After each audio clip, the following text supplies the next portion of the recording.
Is the fear that your business idea will never succeed the one thing stopping its progress? Because I'm about to show you exactly how you can get rid of that fear and how to avoid the one mistake that makes 99% of entrepreneurs fail. So in this video, we'll break down the biggest reason that stops 99% of entrepreneurs succeeding, how Alex Hormozi's advice can infinitely improve your business, and exactly how to implement this advice to make you more money. Here's a story of how most entrepreneurial journeys go. They see an inspirational video or post of how one person made $10,000 a month in their first few months of starting a business.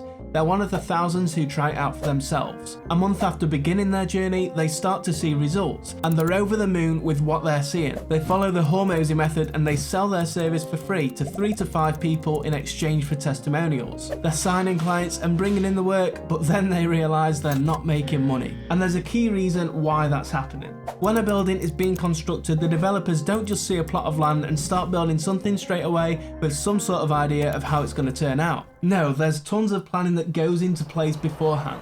Before proper construction even begins, the developers have to first work on the foundations. The deeper they dig the foundations, the stronger the building can be, and the taller the building can get, making it stand out from the rest.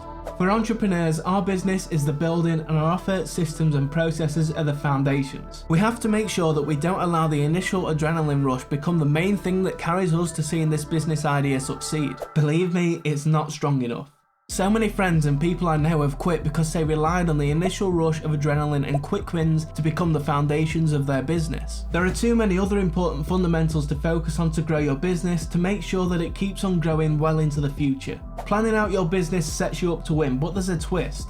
You'll struggle to plan out your business before starting your business. Let me explain. You might be someone who's got a vague idea of what they want to do and who they want to sell to, but you don't know if that skill, product or market will work if you don't start your business and test the waters.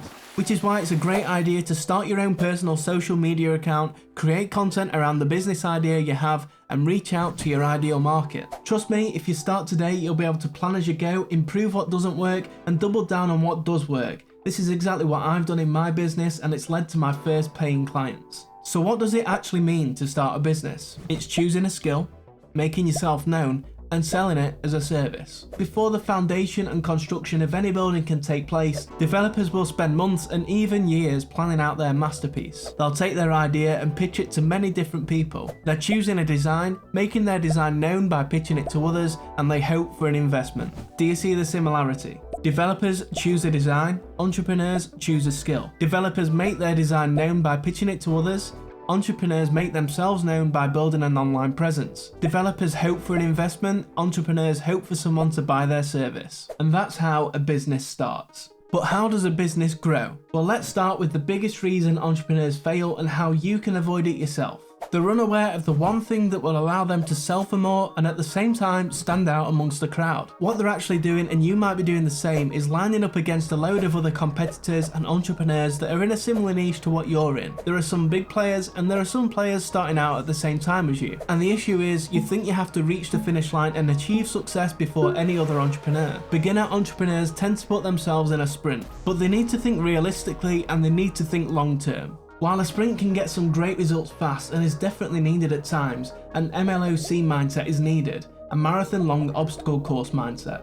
This is the mindset that makes businesses last longer. It also means you can focus on the elements that matter most, working on creating a strong foundation for success, so that if anything comes against your business, you have strong enough foundations to hold your ground. And we'll get onto these foundations that help you to succeed right after I teach you the most important lesson that I learned from Alex Hormozi. I sat down one Saturday evening ready to do some work on my business, in a position where I realised my offer was pretty weak. My offer was creating optimised landing pages. And yes, it had already helped me to close clients, but I knew my offer could be improved, because I was only offering what other landing page agencies were offering, which is a great service in itself, but not enough. So I asked myself the question, why would someone choose me over one of my competitors? What made me different? So while I was sat down in my living room, I realised something. Alex Hormozi recently did a book launch for his $100 million leads book, and as part of that launch, he gave away a free $100 million offers course. But I wondered, how many of those people put that free value into action? How many people sat down and watched the course and applied it to their business? And the likelihood is not many. So I decided to be one of the few that learned from Hormozi and put his free value into action. I found the YouTube video from Alex Hormozi's channel called How to Get So Rich You Question the Meaning of Making Money. It blew my mind. He talked about how to create an irresistible offer. The one thing that most entrepreneurs don't pour enough effort into when starting a business is their offer. There's a point where entrepreneurs have to realize that only providing a single skill as a service isn't enough to make them the kind of money that they want to make, which is where we learned something huge from Hormozi, and it changed my entire business model.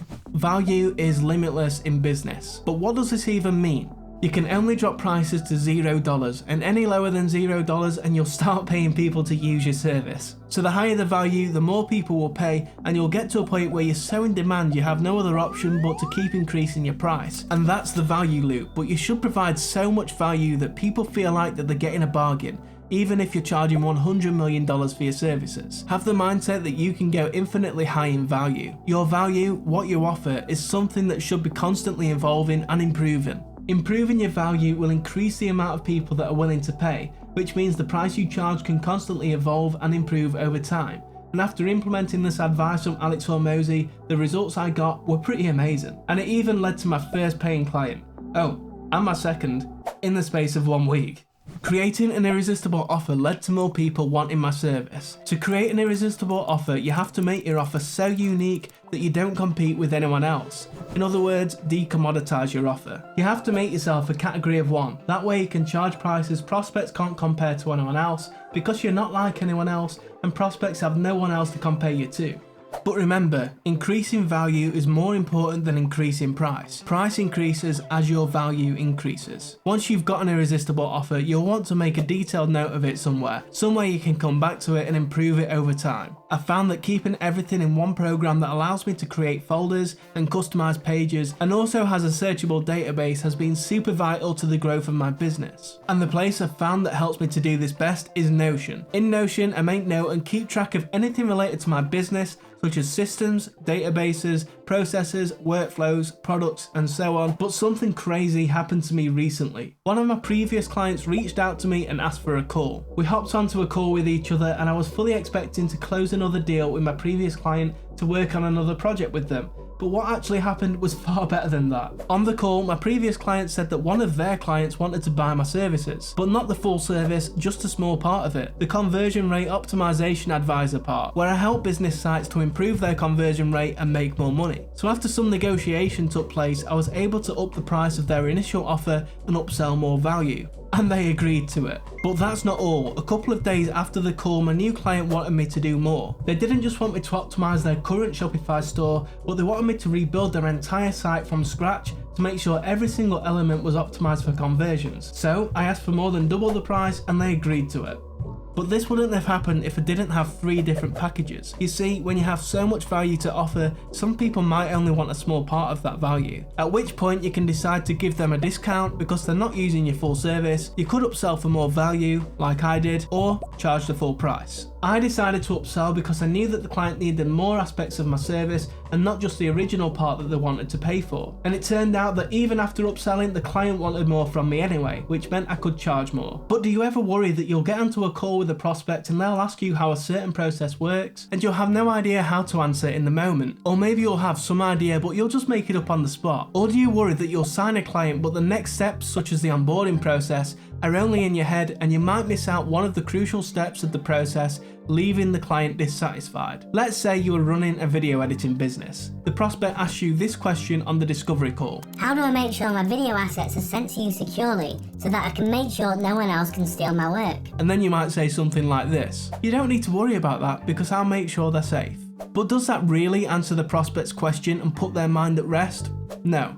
In fact, you've just given them a reason not to trust you because you can't explain a simple part of the process. If you'd have mapped out the process already, you could have jumped to it on your screen or a piece of paper and say, great question. What happens is you'll send your files through to me via WeTransfer, and once I receive it, I'll download it onto my pre-made password protected folder for your project. But if you prefer to have access to the project folder, then you can drop your files into a pre-made access restricted Google Drive folder that me, yourself and anyone else involved in the project can gain access to. This puts their mind at rest and gives them a stronger reason to trust you.